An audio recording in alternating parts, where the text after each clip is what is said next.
こんにちは、右京寺です。今回は3泊4日で福島、宮城、日光を旅していきます。本動画はその前半、1日目と2日目、車中泊をしながら福島市まで移動し、福島市と白石市での観光の様子をお伝えします。まずは北陸自動車道から上信越自動車道を通り、長野県小布施町の小布施温泉で入浴。その後頑張って宇都宮まで運転し、上川内サービスエリアで1泊車中泊をします。翌日は早朝から福島市まで移動。福島市内の観光地をいくつか回り、昼食後は宮城県白石市に向かいます。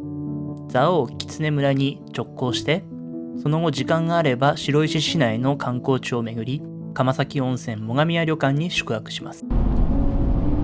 この日北陸は警報級の積雪が予想されており、無事に到着できるかとても心配でした。幸いにも上越までは雪に降られずに進むことができました。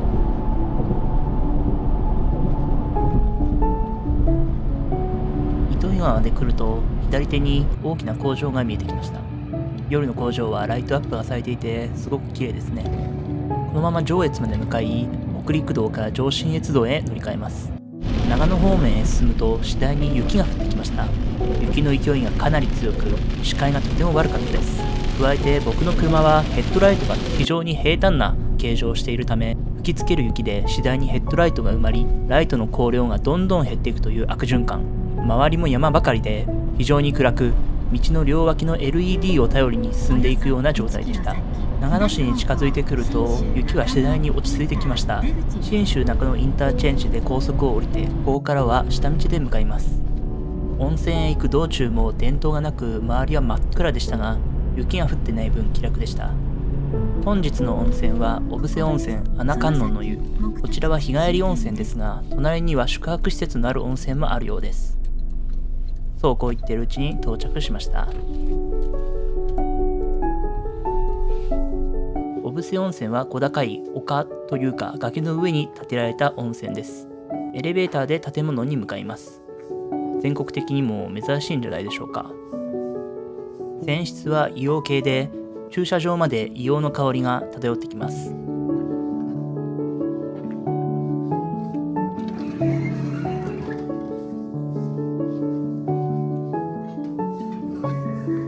高所にあるので小布施の街が一望できます。湯船からの景色も楽しみですね。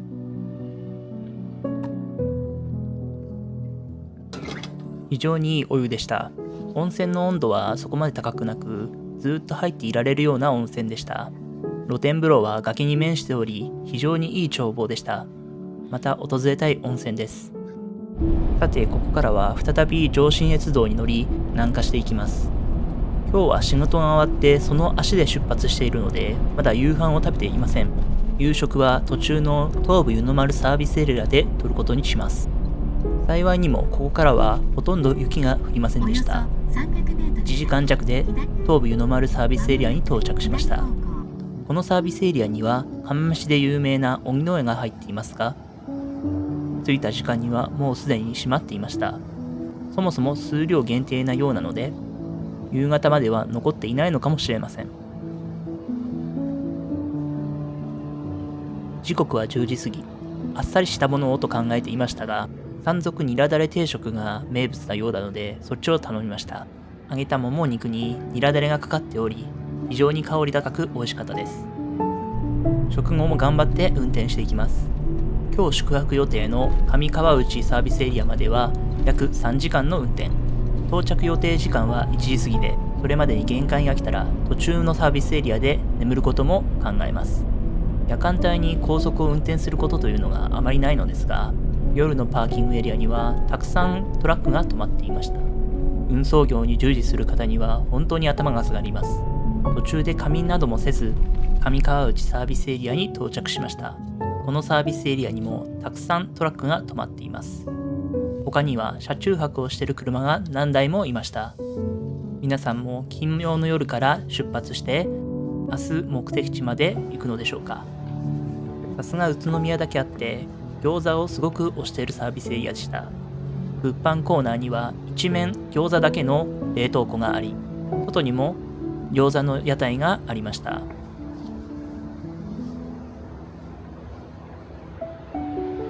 深夜にもかかわらず車と人がたくさんいます。明日も早いのでさっさと車中泊の準備をしてしまいます。いつもは車の中でダラダラと動画を見たりゲームをしたりしているのですが、この日程だとそんな余裕もないですね。準備を終えてなんやかんや寝る準備ができたのは2時過ぎ。明日は6時に起床して食事を食べた後に福島市に向かいます。それではおやすみなさい。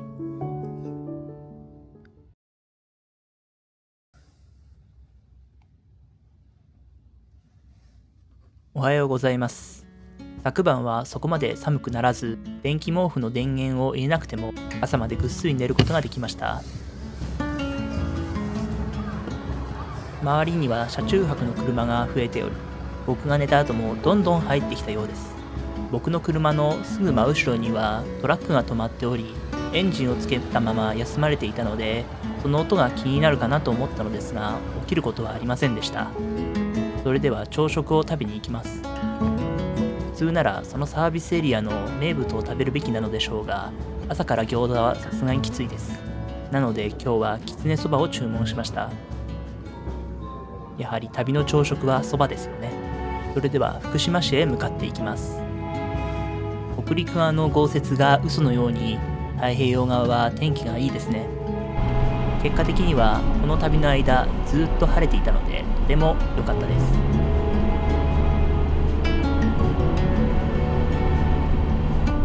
東北自動車道を北上していきます。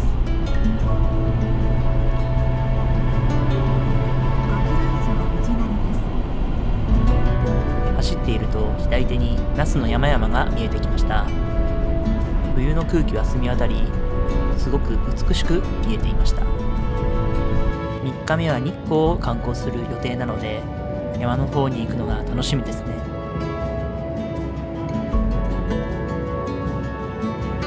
栃木県までは路肩に雪は見られなかったのですが、福島に入るとちらほら雪が見えてきました。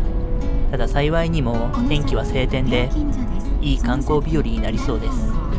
まず最初に向かうのは中野不動尊、日本三大不動尊の一つと自称しているようです。調べてみると、どれを三大不動尊とするかは諸説あるようですね。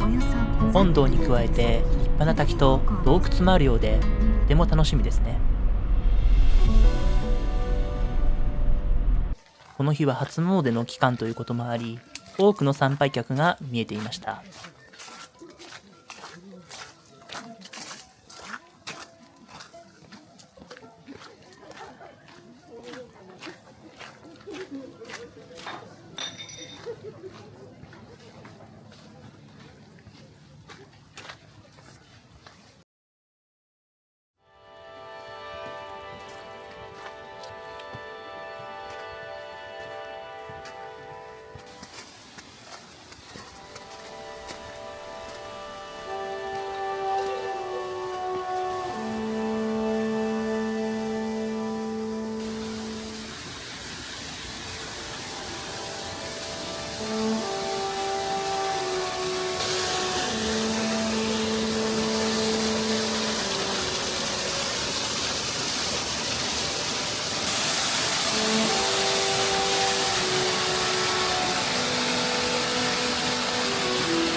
非常に神秘的で荘厳な場所でしたね。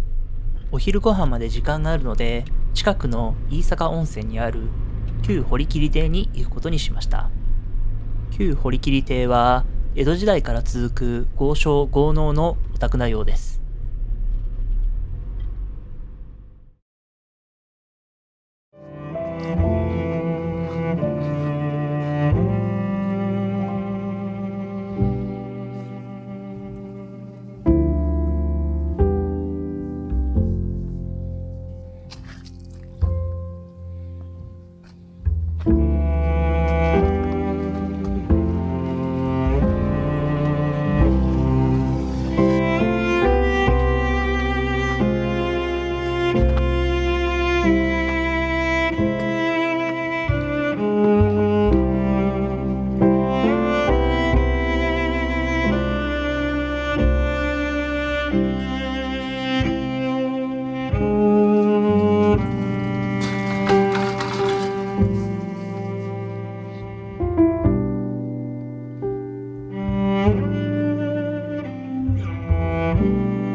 いやー、非常に立派なお屋敷でした。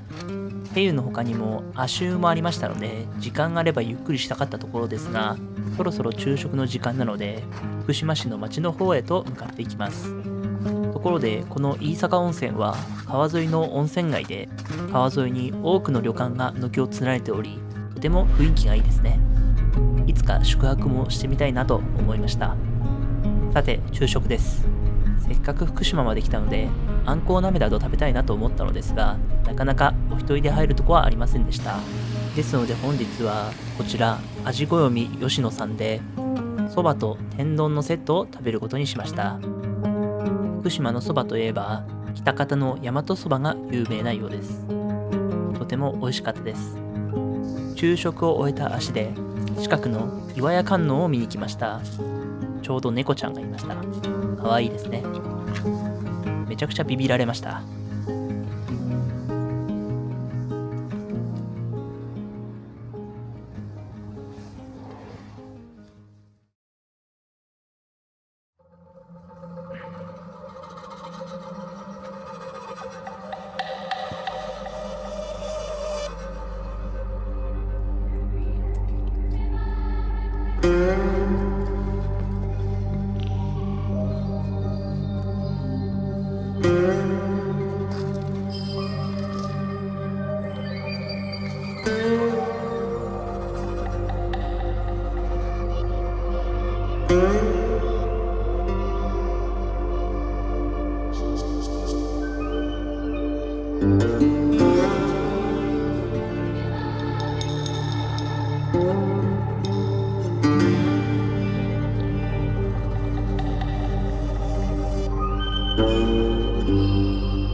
常に神秘的ですが、どこかおどろおどろしい雰囲気もあるような場所でしたね。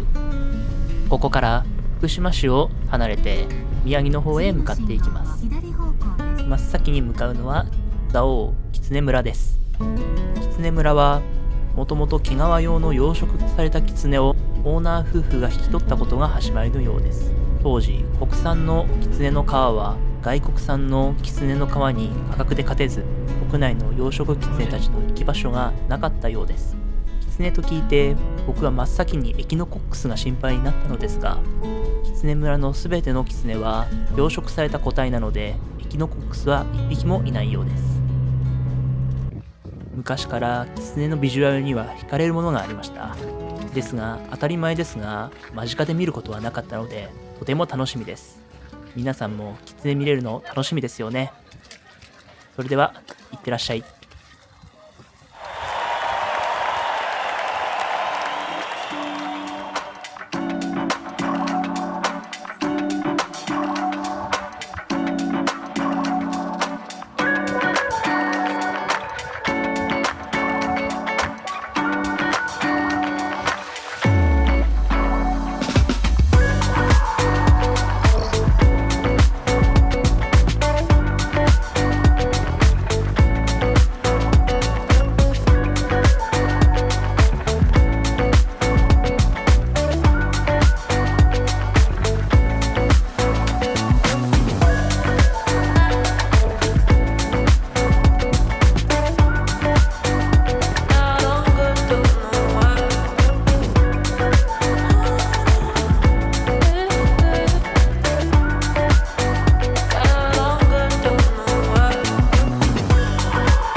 可愛かったですね。時間があるので、片倉小十郎花月名公のお禅寺、決算寺に行きます。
いやー、花月名公の墓標の一本杉はとても立派でしたね。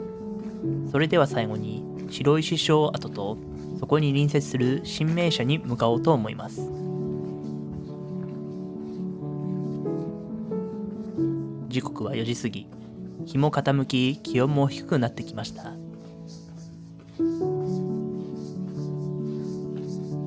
白石城跡への道には人も少なく、どこか寂しい雰囲気が漂います。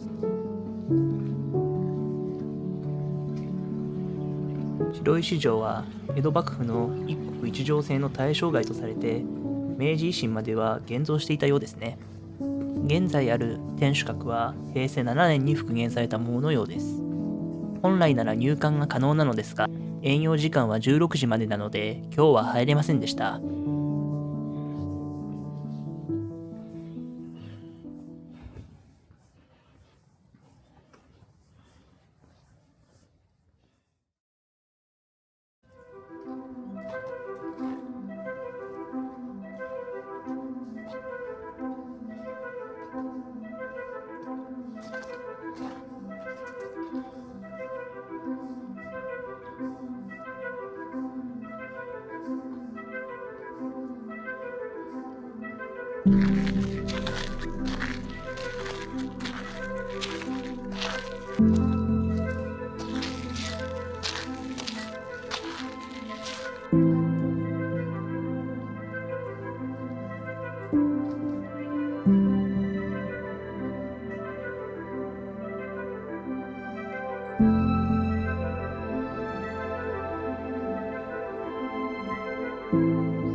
今日泊まる旅館は釜崎温泉の最上屋旅館です。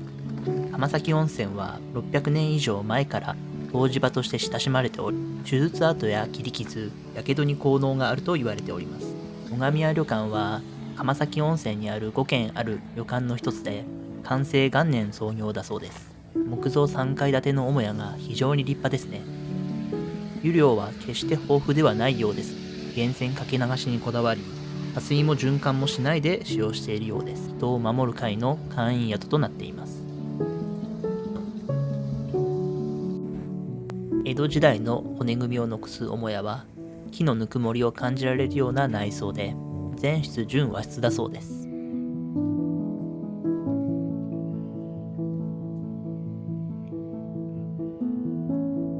本日泊まるお部屋です。母屋2階、表の通りに面する玄関のほぼ真上の一人部屋です。コンパクトながらも非常に清潔な室内。洗面台はありますが、トイレはありません。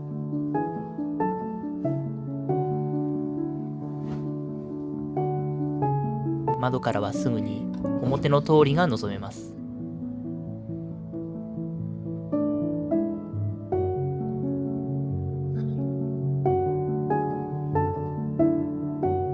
一人には必要十分といったお部屋でしょうか。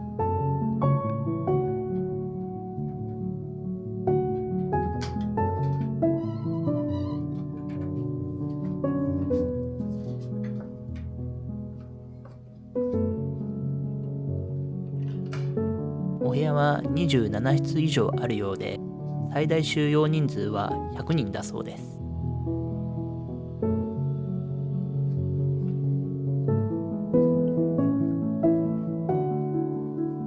江戸時代の骨格を残すとしながらも、非常に綺麗な館内です。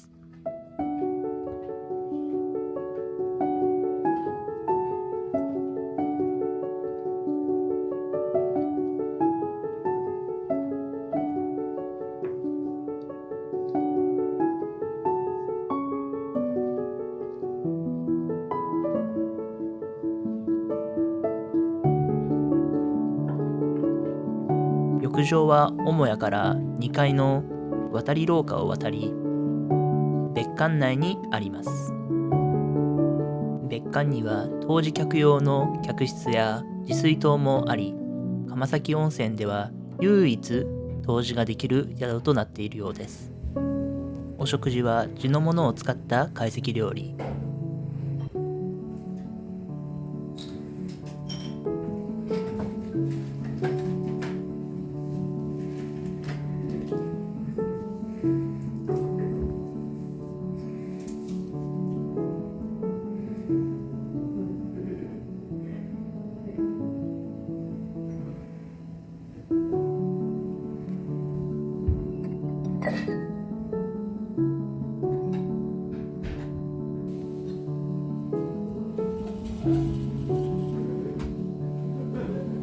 私はオプションで牛タンを頼んでいました。食事と温泉ですぐに眠くなってしまいました。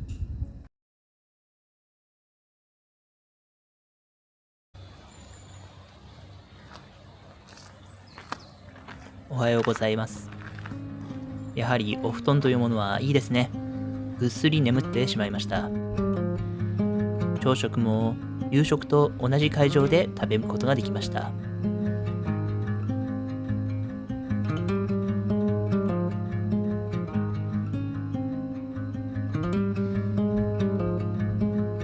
非常にいい温泉でした。